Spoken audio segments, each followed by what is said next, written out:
Dear students, Durga tutorial के online classes में आपका स्वागत है।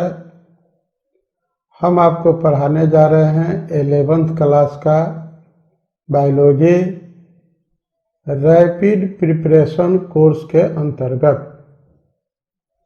यह हमारा रैपिड प्रिपरेशन कोर्स एक ऐसा कोर्स है जिसमें बहुत कम समय में लगभग 20 से 25 घंटे में मात्र आप पूरा विषय जो है उसको पढ़ लेंगे, जिसमें हम आपको उपलब्ध कराते हैं syllabus notes, objective question and answer, short questions और answer, long questions and answers. फिलहाल हम आपको इस वीडियो में सिलेबस नोट्स उपलब्ध कराएंगे और हर चैप्टर के समाप्ति पर शॉर्ट क्वेश्चन और लॉन्ग क्वेश्चन का लिस्ट दे देंगे ताकि आप प्रैक्टिस कर सकें। किसी प्रश्न का उत्तर लिखने में आपको कठिनाई हो तो आप हमें कमेंट बॉक्स में लिख कर भेज देंगे, हम उसका उत्तर आपको उपलब्ध करा देंगे। ऑब्जेक्टिव क्वेश्चन का कुछ सेट हम आपको पढ़ाएंगे चैप्टर वाइज और कुछ अतिरिक्त ऑब्जेक्टिव क्वेश्चन हम आपको कमेंट बॉक्स में डाल देंगे। तो आइए चैप्टर 2 जिसका नाम है जैविक वर्गीकरण, उसकी शुरुआत हम लोग करें। इसके पहले चैप्टर 1 का वीडियो हमारे दुर्गा ट्यूटोरियल के ही YouTube चैनल पर उपलब्ध है, आप प्ले लिस्ट से उसको देख सकते हैं। तो आइए शुरू करते हैं। सबसे पहले हम आपको बताएं कि इस पाठ में हम लोग क्या जानेंगे, यानी कि कौन कौन से टॉपिक्स इस पाठ में हैं। तो पहला टॉपिक है हमारा जैविक वर्गीकरण, बायोलॉजिकल क्लासिफिकेशन। दूसरा है वर्गीकी और क्रमिकी, टैक्सोनॉमी एंड सिस्टमेटिक्स। तीसरा है वर्गीकरण के उद्देश्य, एम्स ऑफ क्लासिफिकेशन। इसके बाद है द्विपद नाम पद्धति, बाइनोमियल नॉमेनक्लेचर। त्रिपद नाम पद्धति, ट्राइनोमियल नॉमेनक्लेचर। वर्गीकरण के मौलिक सिद्धांत, बेसिक प्रिंसिपल ऑफ क्लासिफिकेशन। नामकरण, नॉमेनक्लेचर। इसके बाद का टॉपिक है पहचान, आइडेंटिफिकेशन। उसके बाद का टॉपिक वर्गीकरण, क्लासिफिकेशन। आगे का टॉपिक है टैक्सॉन की अवधारणा, concept of taxon. Next topic है टैक्सोनॉमिक कोटि, टैक्सोनॉमिक कैटेगरीज। फिर नेक्स्ट टॉपिक स्पेसीज है। उसके बाद का टॉपिक जीनस है। उसके बाद का टॉपिक कुटुंब यानी फैमिली है।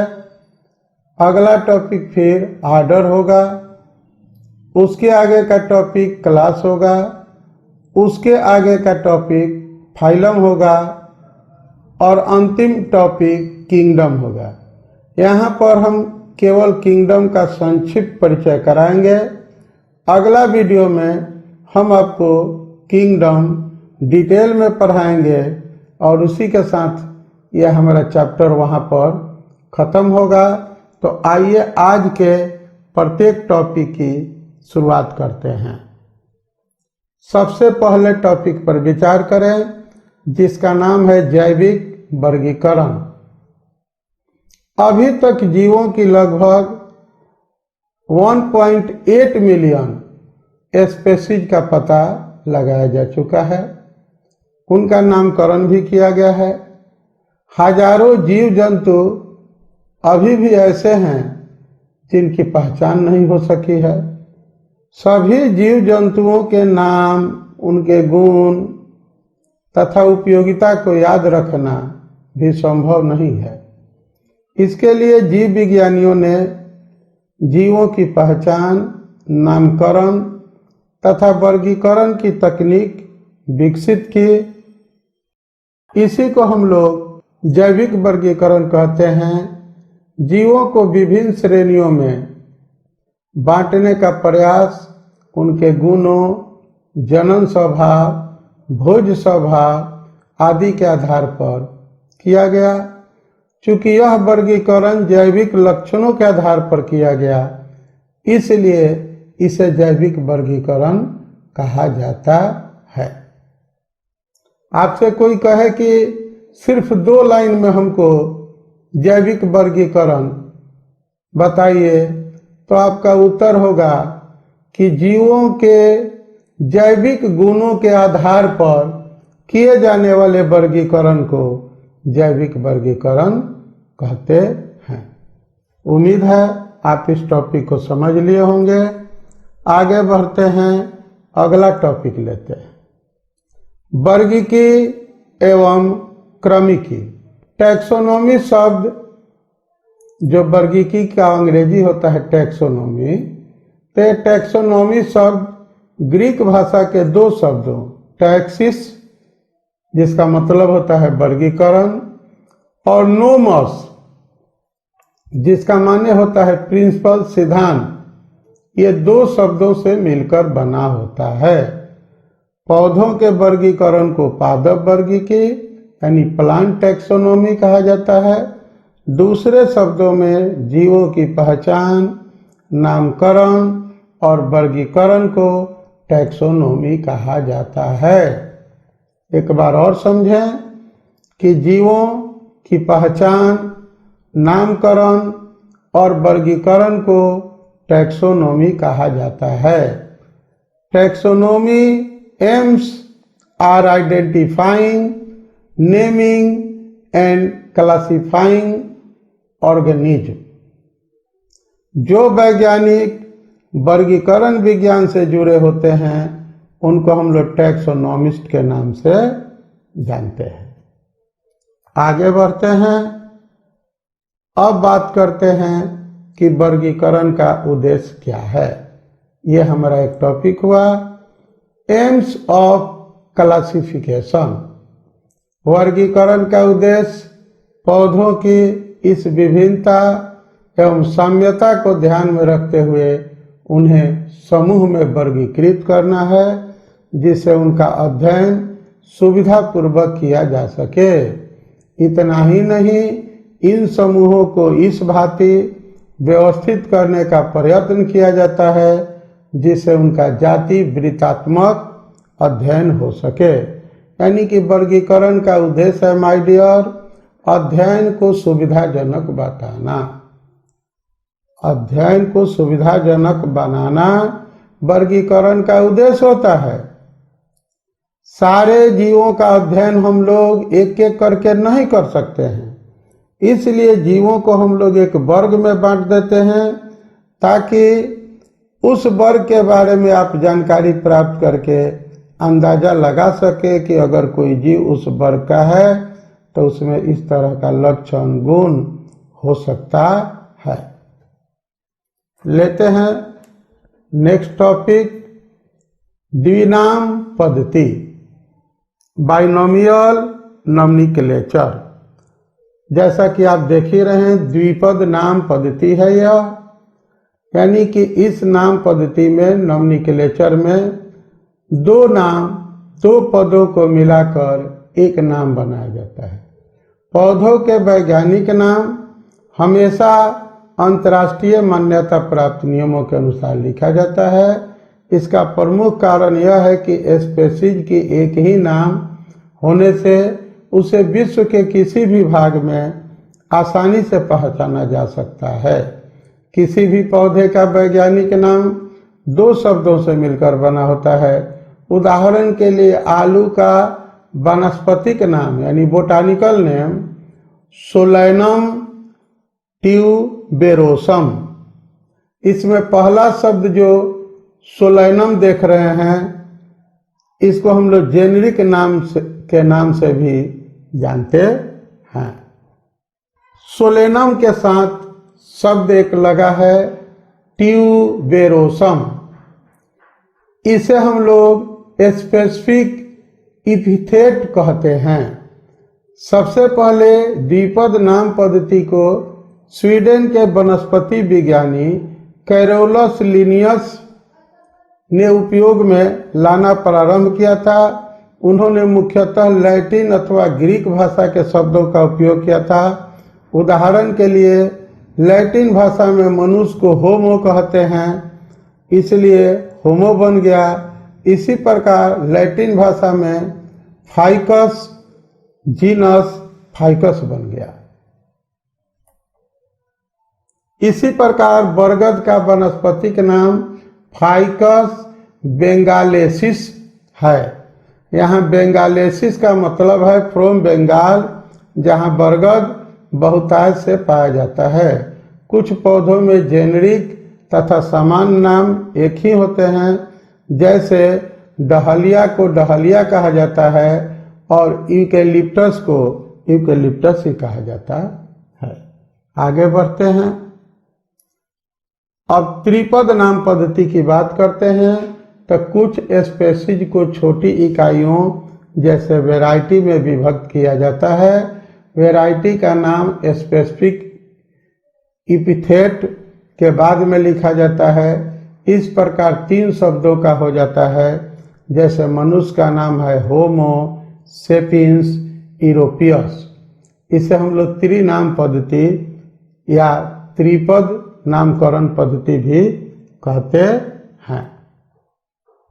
अब हम बात करेंगे वर्गीकरण के मौलिक सिद्धांत का।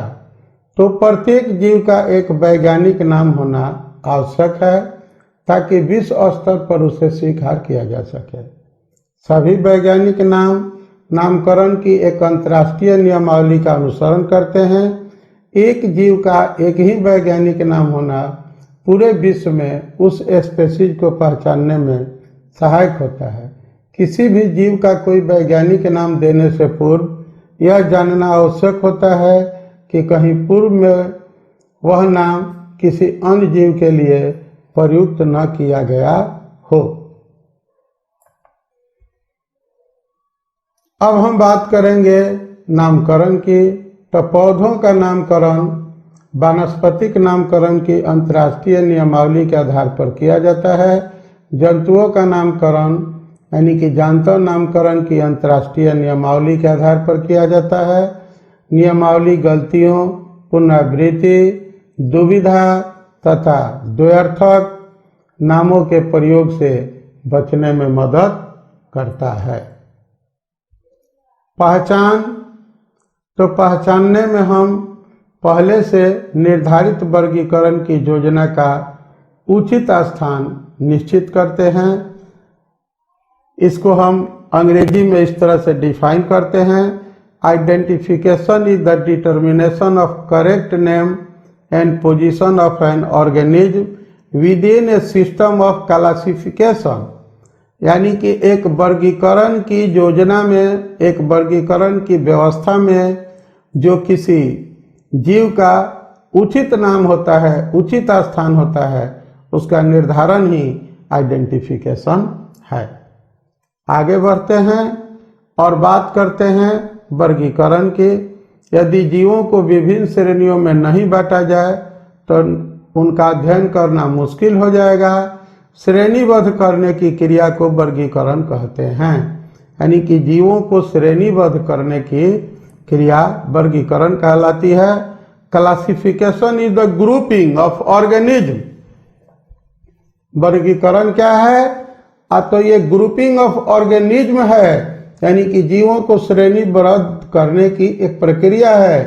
Into categories according to systematic plan और ऑर्डर। एक व्यवस्थित योजना के तहत जीवों को श्रेणीबद्ध करने की क्रिया को वर्गीकरण कहते हैं। वर्गीकरण आसानी से दिखाई देने वाले लक्षणों पर निर्भर होता है।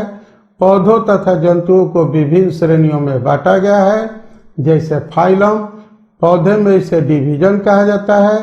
क्लास, आर्डर, फैमिली, जीनस तथा स्पेसीज। अब हम टैक्सन के अभिधारणा की बात करते हैं। टैक्सन या टैक्सोनॉमिक यूनिट का प्रयोग वर्ग में शामिल वास्तविक जैविक जीव के लिए किया जाता है। The term taxon is used to refer to the concrete biological objects included in a category. जैसे सभी घासों को फैमिली पोएसी में रखा गया है, इसे टैक्सोन पोएसी भी कहा जाता है। टैक्सोनॉमिक कोटि क्या है, इसकी बात करते हैं। तो सभी वर्गीकरणों में मूल इकाइयों का क्रमबद्ध वर्ग होता है, इसी को हम लोग टैक्सोनॉमिक कोटि के नाम से जानते हैं। इसे एक बार और समझिए कि सभी वर्गीकरणों में मूल इकाइयों का क्रमबद्ध वर्ग होता है, इसी को टैक्सोनॉमिक कोटि कहते हैं। सभी कोटियां एक साथ मिलकर टैक्सोनॉमिक पदानुक्रम यानी का निर्माण करती हैं। प्रत्येक कोटि जिसे वर्गीकरण की मूल इकाई कहा जाता है, एक टैक्सस को चिन्हित करती है। टैक्सोनॉमिक कोटि को एक उदाहरण द्वारा समझा जा सकता है। यदि हम कीटों का उदाहरण लें तो हम देखते हैं कि उन सभी जीवों को जिनमें 3 जोड़ी जुड़े हुए पैर होते हैं को कीटों की श्रेणी में रखा गया है। यानी कि जिन जीवों को हम लोग कीट की श्रेणी में रखते हैं उनमें 3 जोड़ी जुड़े हुए पैर होते हैं। आगे बढ़ते हैं, बात करते हैं स्पेसीज की। तो स्पेसीज ऐसे जीवों का एक वर्ग है जो एक दूसरे के समान होते हैं। यानी कि एक समान जीवों के वर्ग को स्पेसीज कहा जाता है, क्योंकि वे मुक्त रूप से प्रकृति में अंतर प्रजनन कर सकते हैं। एक बात ध्यान दीजिएगा कि स्पेसीज में वही समान जीव आते हैं जिनमें अंतर प्रजनन की क्रिया होती है। यानी कि एक समान जीवों के समूह जो आपस में अंतर प्रजनन कर सकते हैं स्पेसीज कहा जाता है। स्पेसीज के सदस्यों में समानता किसी अन्य स्पेसीज की तुलना में अधिक होती है, क्योंकि स्पेसीज की वंशागत एक ही होती है। इसीलिए स्पेसीज के सदस्यों में आनुवंशिक पदार्थ भी एक समान होते हैं। जीनस की बात कर लेते हैं। तो जीनस संबंधित स्पेसीज का एक समूह होता है। एक जीनस के अंदर कई स्पेसीज होते हैं। जैसे आम का जीनस है मैंगीफेरा, जिसके अंतर्गत 35 स्पेसीज को रखा जाता है। मैंगीफेरा इंडिका उन 35 स्पेसीज में से एक है। एक जीनस के अंतर्गत केवल एक ही स्पेसीज भी हो सकती है। जैसे जीनस जिंकगो में केवल एक स्पेसीज है, जिकागो बाइलोबा। वैसे जीनस जिनमें केवल एक ही स्पेसीज होती है उसको मोनोटिपिक जीनस के नाम से हम लोग जानते हैं। कुटुंब की बात करते हैं। कुटुंब या फैमिली, तो जिस प्रकार समान गुणों वाली स्पेसीज को एक जीनस में रखते हैं, उसी प्रकार समान गुण वाले सभी जेनेरा को एक कुल या कुटुंब में रखते हैं। जैसे आलू, टमाटर, बैगन में कई गुण समान होते हैं, इन्हें एक ही कुल सोलेनेसी में रखा गया है। आर्डर, तो समान गुण वाले कुलों को एक आर्डर में रखा जाता है। उदाहरण के लिए बिल्ली, कुत्ता तथा शेर को एक ही आर्डर कॉर्निवोरा में रखा गया है। पौधों में कॉन्वोलेसी तथा सोलेनेसी कुटुंब को एक आर्डर पॉलीमोनियल्स में पुष्पीय गुणों के आधार पर रखा गया है। अब क्लास की बात करते हैं। तो समान गुणों वाले आर्डर को एक क्लास में रखा जाता है। आर्डर प्राइमाटा में बंदर, गोरिल्ला, चिंपैंजी आदि को एक ही क्लास मैमेलिया में शेर, कुत्ता, बिल्ली आदि के साथ रखा गया है, क्योंकि ये सभी स्तनपायी श्रेणी में रखे गए हैं। फाइलम की बात करते हैं। समान गुणों वाले क्लास को एक फाइलम में रखा जाता है। जैसे मत्स्य, उभयचारी, सरीसृप, पक्षी तथा स्तनपायी जंतुओं को एक ही फाइलम का डाटा में रखा गया है। इन सभी जंतुओं में रीढ़ की हड्डी पाई जाती है। पौधों में समान गुण वाले क्लास को एक डिवीजन में वर्गीकृत किया जाता है। किंगडम समान फाइलम या डिवीजन को एक उच्च कोटि किंगडम में रखा जाता है। सभी जंतुओं जो विभिन्न फाइला के होते हैं को एक किंगडम एनिमेलिया में रखा जाता है।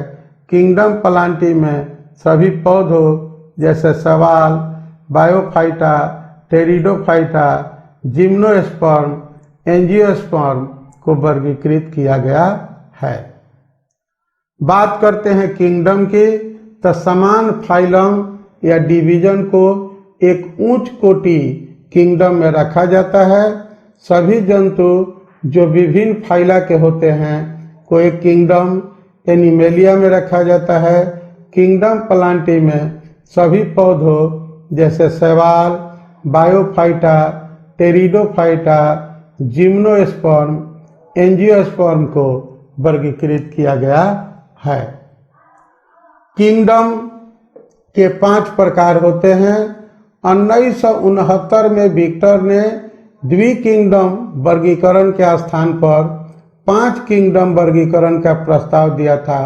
5 किंगडम वर्गीकरण को अनेक वैज्ञानिकों ने मान्यता भी दी और विटकर ने 5 किंगडम के लिए 3 सिद्धांत बनाए थे।